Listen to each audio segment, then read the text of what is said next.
Hello class 9 students, welcome to step up academy. I am doctor Ananya Dikshit, your biology educator, और हम पढ़ रहे थे आपका फंडामेंटल यूनिट ऑफ लाइफ, जो कि चैप्टर हमने कंप्लीट कर चुका है। हमने उसके एमसीक्यूज भी देख लिए हैं। अब बारी है वेरी शॉर्ट आंसर्स की, ओके, जो आपके 1 मार्क्स में पूछे जा सकते हैं, 1 या 2 मार्क्स में। अब बात करते हैं what is endocytosis. First question, endocytosis क्या होता है? एंडोसाइटोसिस का मतलब है कि कोई भी सेलुलर प्रोसेस होती है, एक तरीके की सेलुलर प्रोसेस होती है जिसमें सेल के अंदर बाहर से कोई चीज आ रही है। Okay, what is endocytosis? Endocytosis is the injection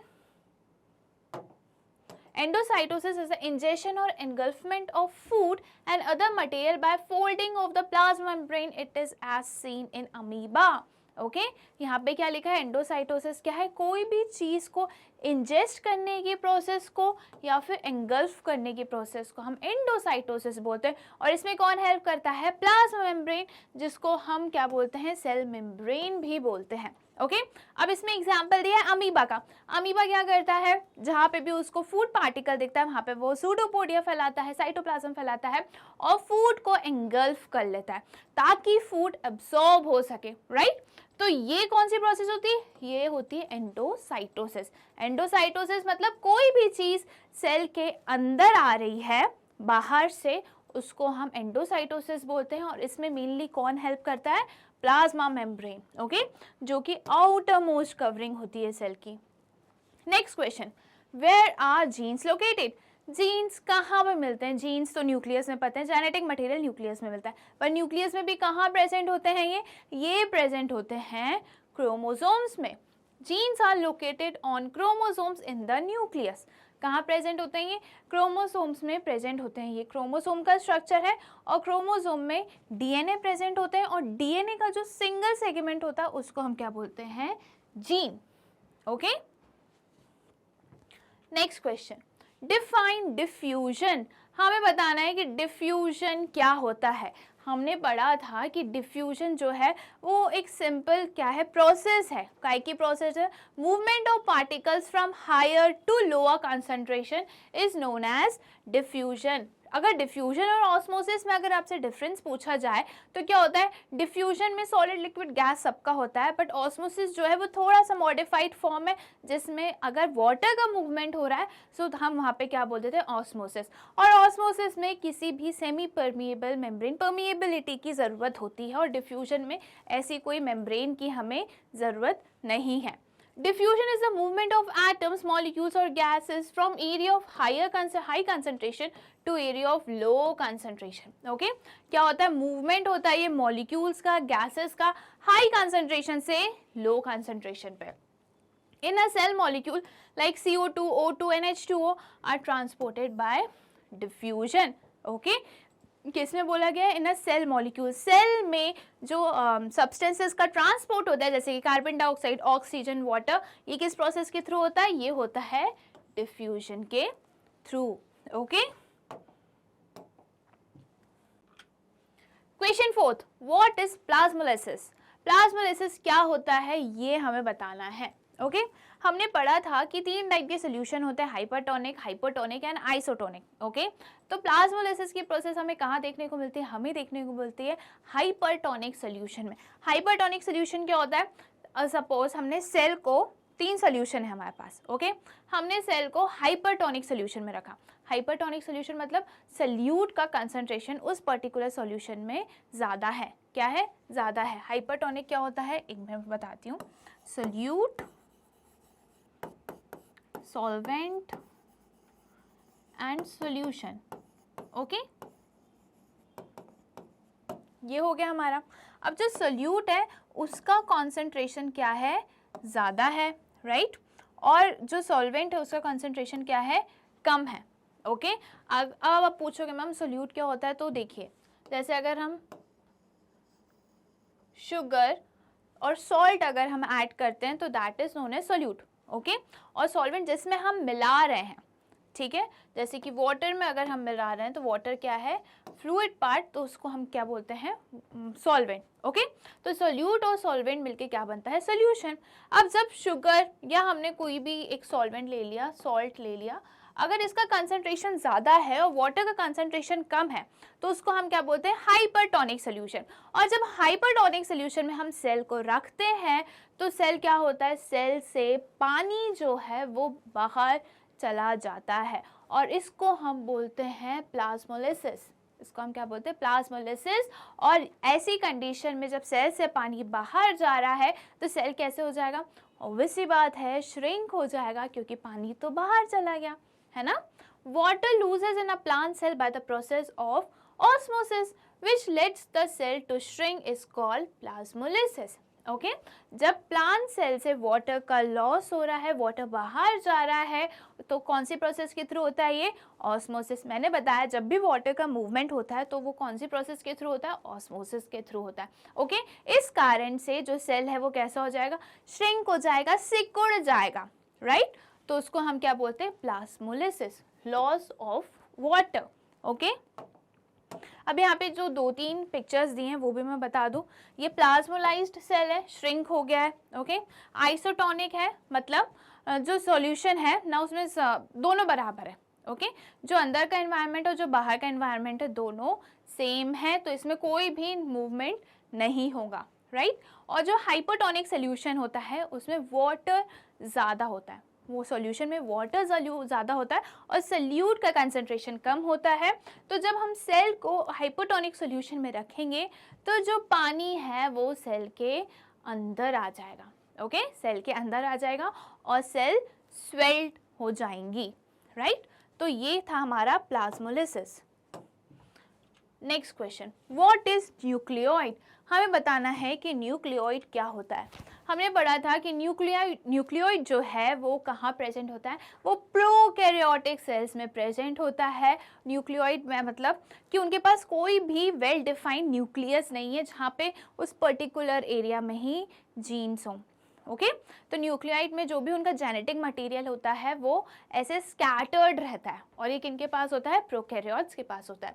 the undefined nuclear region in the cytoplasm of prokaryote is known as nucleoid. Okay, nuclear region जो है अनडिफाइंड है, हम नहीं बता सकते कि कहाँ पर है न्यूक्लियर रीजन, उसको हम क्या बोलते हैं, न्यूक्लियोइड। और ये कहाँ प्रेजेंट होता है, ये प्रेजेंट होता है प्रोकैरियोट्स में। ओके, ये आपको न्यूक्लियोइड दिख रहा है और यहाँ पे जेनेटिक मटेरियल जो है वो पूरा स्कैटर्ड रहेगा। स्कैटर्ड मतलब फैला हुआ रहेगा।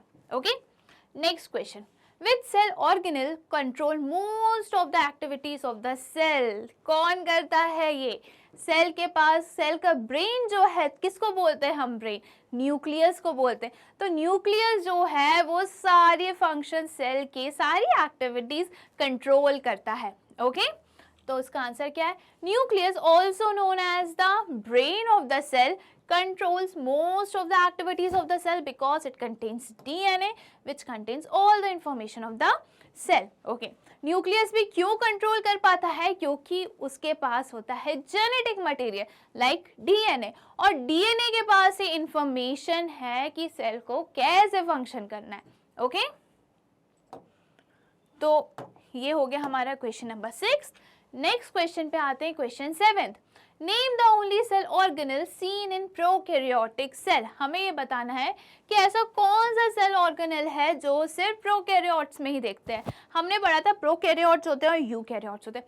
प्रोकैरियोट्स और यूकैरियोट्स में बेसिक डिफरेंस ये होता है कि जो प्रोकैरियोट्स हैं उनके पास वेल डिफाइंड न्यूक्लियस नहीं होता और यूकैरियोट्स के पास होता है। प्रोकैरियोट्स हमेशा यूनिसेलुलर ऑर्गेनिजम्स होते हैं और यूकैरियोट जो है वो मल्टी सेलुलर और यूनिसेलुलर दोनों हो सकते हैं। ओके, यूकैरियोट्स में बहुत सारे मतलब सेल ऑर्गेनेल्स प्रेजेंट होते हैं पर प्रोकैरियोट्स में नहीं होते एक्सेप्ट वन। तो वही चीज़ हमें बतानी है। तो कौन से प्रेजेंट होते हैं, इनके पास प्रेजेंट होते हैं राइबोसोम्स। क्या प्रेजेंट होते हैं, ribosomes. Okay, ribosomes are the only cell organelle seen in prokaryotic cells. Okay, ribosomes किस में हेल्प करते हैं, राइबोसोम्स हेल्प करते हैं प्रोटीन सिंथेसिस में। Okay, what are the 3 essential features of a cell.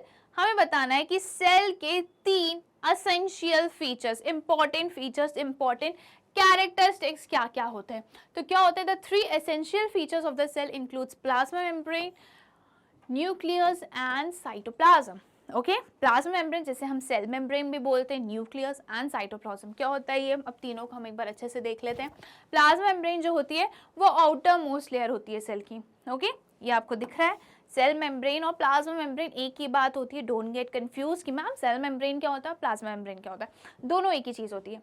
Okay, फिर हम अगर ये तो आउटर मोस्ट लेयर हो गई प्लाज्मा मेम्ब्रेन। अब इनर स्ट्रक्चर में हम देखें तो इनर स्ट्रक्चर जो है वो दो में डिवाइड, एक न्यूक्लियस हो गया और एक हो गया साइटोप्लाज्म। न्यूक्लियस मतलब जहाँ पे जेनेटिक मटेरियल है। न्यूक्लियस के अलावा जो भी फ्लूइड पार्ट सेल में प्रेजेंट है that is known as cytoplasm, that is known as cytoplasm. Okay, अगर वहीं हम प्लांट सेल की बात करेंगे तो प्लांट सेल में एक और आउटर मोस्ट लेयर होती है जिसे हम बोलते हैं सेल वॉल, जो सेल को क्या प्रोवाइड करती है, रिजिडिटी प्रोवाइड करती है। Okay, these three components allow the cell to interact with the environment and also carry out all the cell activities।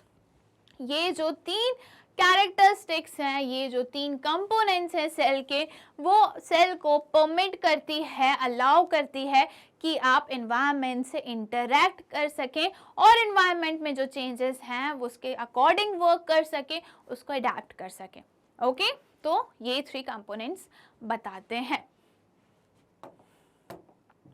Next question, question 9, name a cell organelle which is non membranous. अब हमें ये बताना है कि कौन सा cell membrane है, कौन सा सेल ऑर्गेनेल है जिनके पास मेम्ब्रेन नहीं है। हमको बताया कि जितने भी सेल ऑर्गेनेल है सबके पास वो मेम्ब्रेनल बाउंड होते हैं। ओके, सबके पास मेम्ब्रेन होती है। तो कौन से हैं ये होते हैं राइबोसोम्स। कौन से होते हैं, राइबोसोम्स जो हैं उनके पास मेम्ब्रेन नहीं होती है। Okay, next question, which organelle is involve in the formation of lysosomes. अब हमें ये बताना है कि कौन सा ऑर्गेनेल है जो लाइसोसोम के फॉर्मेशन में, लाइसोसोम्स के बनने में हेल्प करता है। तो कौन सा होता है, वो होता है गोल्जी अपैरेटस। जी हाँ, जो post office of the cell होता है वही जो है लाइसोसोम्स बनाने में हेल्प करता है। ओके, कौन बनाता है ये, गोल्जी अपैरेटस। और अगर वहीं हम बात करें कि जो लाइसोसोम्स के डाइजेस्टिव एंजाइम्स होते हैं, लाइसोसोम्स क्या होता है पहले तो ये बात कर ले। लाइसोसोम्स सुसाइड बैग्स होते हैं, इनके पास डाइजेस्टिव एंजाइम्स होते हैं। अगर कोई सेल अच्छे से फंक्शन नहीं कर रहा है, कोई फॉरेन पार्टिकल है, कोई सेल ऑर्गेनेल अच्छे से फंक्शन नहीं कर रहा है, तो ये बर्स्ट होते हैं, डाइजेस्टिव एंजाइम रिलीज होते हैं और उस पर्टिकुलर सेल ऑर्गेनेल या सेल को ये डाइजेस्ट कर लेते हैं। ओके, ब्रेक डाउन कर लेते हैं, राइट। तो लाइसोसोम बनाने में कौन हेल्प करता है, गोल्जी अपैरेटस। और लाइसोसोम्स के अंदर क्या प्रेजेंट है, मैंने अभी आपको बताया क्या है, डाइजेस्टिव एंजाइम। तो वो डाइजेस्टिव एंजाइम कौन बना के देता है, वो बना के देता है endoplasmic reticulum. What is cellulose, state its function in plant cells. Cellulose क्या होता है, सेलुलोज एक कॉम्प्लेक्स कार्बोहाइड्रेट है और यही कहाँ प्रेजेंट होता है, ये प्रेजेंट होता है सेल वॉल में। ओके, सेल वॉल कहाँ प्रेजेंट होता है, प्लांट्स में।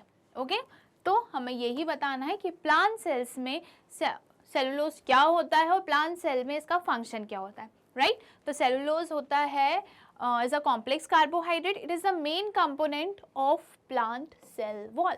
सेल वॉल जो होती है वो इसी कॉम्प्लेक्स कार्बोहाइड्रेट सेलुलोज से बनी होती है। अब सेल वॉल क्यों होती है, क्या फंक्शन होता है, सेल वॉल का फंक्शन होता है कि जो सेल है, प्लांट सेल है, उसको वो स्ट्रेंथ प्रोवाइड करती है, मैकेनिकल सपोर्ट देती है। ओके, स्ट्रक्चरल स्ट्रेंथ और सपोर्ट करती है, which give structural support to the plants. क्या करती है, स्ट्रक्चरल सपोर्ट देती हैं और साथ में स्ट्रेंथ भी प्रोवाइड करती हैं। ओके, ओके, तो ये होता है सेल्यूलोज और ये होता है plant cell wall. Next question, which organelle make the digestive enzymes of lysosomes. अरे ये क्वेश्चन ही आ गया, मैंने तो अभी बताया था कि क्या पूछा गया इसमें, कौन सा ऑर्गेनेल है जो डाइजेस्टिव एंजाइम्स बनाता है लाइसोसोम्स में। तो हमें पता है एंडोप्लाज्मिक रेटिकुलम बनाता है, और अगर आपको कोई पर्टिकुलर कौन सा बनाता है, स्मूथ, रफ, तो इसका आंसर है रफ एंडोप्लाज्मिक रेटिकुलम जो है वो डाइजेस्टिव एंजाइम्स बनाता है लाइसोसोम्स के। Rough endoplasmic reticulum makes the digestive enzymes of lysosomes. Lysosomes हमें पता है लाइसोसोम्स क्या होते हैं, तो साइड बैग्स होते हैं, ओके इनमें डाइजेस्टिव एंजाइम प्रेजेंट होता है, ये डाइजेस्टिव एंजाइम बना के देता है इनको rough endoplasmic reticulum. Endoplasmic reticulum दो टाइप के होते हैं, रफ एंड स्मूथ। रफ वो होते हैं जिनके पास राइबोसोम्स हैं, ओके और स्मूथ होते हैं, स्मूथ वो होते हैं जिनके पास राइबोसोम्स नहीं है। आपको यहाँ पे दिख रहा है स्मूथ एंडोप्लाज्मिक रेटिकुलम में आपको कोई भी एक ऐसा एक्स्ट्रा में स्ट्रक्चर नहीं दिख रहा होगा, बट ये जो एंडोप्लाज्मिक रेटिकुलम है यहाँ पे आपको स्मॉल डॉट्स दिख रहे हैं, है ना, तो ये क्या है, रफ एंडोप्लाज्मिक रेटिकुलम है। और जब हमें दिखते हैं तो इसका जो सरफेस हमें दिखता है वो थोड़ा रफ दिखता है, इसलिए इसको नाम रख दिया हमने रफ एंडोप्लाज्मिक रेटिकुलम, ओके। तो जो रफ एंडोप्लाज्मिक रेटिकुलम में राइबोसोम्स हैं, वो प्रोटीन का सिंथेसिस करते हैं, साथ में डाइजेस्टिव एंजाइम्स बना के देते हैं लाइसोसोम्स को, ओके। और जो स्मूथ एंडोप्लाज्मिक रेटिकुलम होता है वो लिपिड्स का फॉर्मेशन करते हैं। किसका करते हैं, लिपिड्स का ये फॉर्मेशन करते हैं, सिंथेसाइज करते हैं। Next question, name the smallest cell and the longest cell in human body. हमें बताना है कि स्मॉलेस्ट सेल कौन सा है और लॉन्गेस्ट सेल कौन सा है। लॉन्गेस्ट सेल होता है हमारा नर्व सेल और स्मॉलेस्ट सेल होता है स्पर्म सेल, ओके। क्या होता है, लॉन्गेस्ट सेल नर्व, ठीक है, जो हमारे सेंस ऑर्गन को, जो हमारे ब्रेन को सारी बॉडी से कनेक्ट करती है, वो होता है नर्व, ओके। और जो स्पर्म सेल्स हैं ये एक जर्म सेल्स होता है जो मेल्स में प्रेजेंट होता है, ओके। ये जर्म सेल्स होता है, सेक्स सेल्स भी बोलते हैं इनको, जो मेल्स में प्रेजेंट होते हैं। The smallest cell is the sperm cell in male, the longest cell is the nerve cell, okay. यहाँ पे आपको पिक्चर्स में दिख रही है, ये स्पर्म सेल है और ये नर्व सेल है। Next questions, write the function of cell membrane. Cell membrane का हमें फंक्शन बताना है। क्वेश्चन नंबर 14 पे हम आ चुके हैं। तो सेल मेम्ब्रेन जो है वो आउटर मोस्ट लेयर होती है और वो क्या करती है, वो परमिएबिलिटी प्रोवाइड करती है, सेमी परमिएबल मेम्ब्रेन होती है और वो परमिट करती है, अलाउ करती है सब्सटेंसेस की एंट्री और एग्जिट को, ओके। कौन सी चीज़ सेल के अंदर आ सकती है, कौन सी चीज़ सेल के बाहर जा सकती है, ये परमिट करती है cell membrane. Its major function is to hold cellular content and control passage of material in and out of the cell, okay? ये क्या करती है, अगर किसी को, अगर कोई बाहर जा रहा है सेल से तो वो उसको बोलती है नहीं तुम नहीं जा सकते, ओके। सो ये परमिट करती है और ये पैसेज कंट्रोल करती है कि कौन आ सकता है सेल के अंदर और कौन सेल से बाहर जा सकता है, ओके। सेल मेम्ब्रेन जो होती है वो लिपिड और प्रोटीन की बनी हुई होती है। What does protoplasm refer to, protoplasm किसे बोलते हैं। हमने अभी थोड़ी देर पहले क्वेश्चन देखा था कि जो सेल होता है, सेल के कैरेक्टरिस्टिक फीचर्स क्या क्या होते हैं कि सेल के पास होता है सेल मेम्ब्रेन, यहाँ पे दिया नहीं है मैं लिख देती हूँ, सेल मेम्ब्रेन जिसे हम प्लाज्मा मेम्ब्रेन भी बोलते हैं। मैं ये दोनों साथ में इसलिए बोल रही हूँ ताकि आप लोग कंफ्यूज ना हो कि सेल मेम्ब्रेन क्या होता है और प्लाज्मा मेम्ब्रेन क्या होता है, दोनों बात एक ही है, ओके। सेल मेम्ब्रेन होता है, फिर न्यूक्लियस होता है जहाँ पे जेनेटिक मटेरियल है, और होता है साइटोप्लाज्म जो सेल का फ्लूइड पार्ट है, उसको हम साइटोप्लाज्म बोलते हैं। ये तीन होते हैं, राइट। अब जब हम इंटरनल ऑर्गेनाइजेशन को, ठीक है, साइटोप्लाज्म और न्यूक्लियस को एक साथ बोलना चाहेंगे तो उसको हम टर्म बोलते हैं प्रोटोप्लाज्म, ओके। क्या बोलते हैं हम, protoplasm. Protoplasm refers to cytoplasm and nucleus. Cytoplasm और न्यूक्लियस को कंबाइनली हम क्या बुलाते हैं, प्रोटोप्लाज्म बुलाते हैं। इसमें भी लोग बहुत कंफ्यूज होते हैं कि प्रोटोप्लाज्म क्या होता है और साइटोप्लाज्म क्या होता है। आई होप अब आपको क्लियर होगा कि प्रोटोप्लाज्म क्या है और साइटोप्लाज्म क्या है। तो यहाँ पे जो है हमारा फंडामेंटल यूनिट ऑफ लाइफ के वेरी शॉर्ट आंसर्स होते हैं कंप्लीट। ऐसी और वीडियोस देखने के लिए आज ही स्टेप अप अकेडमी को सब्सक्राइब करिए, जहाँ पे आपको मिलते हैं केजी से लेकर 12 तक के सारे सब्जेक्ट्स के सारे वीडियोस फ्री। साथ ही साथ कॉम्पिटिटिव एग्जाम्स जैसे कि नीट, CUET, JEE की भी प्रिपरेशंस होती हैं। Thank you.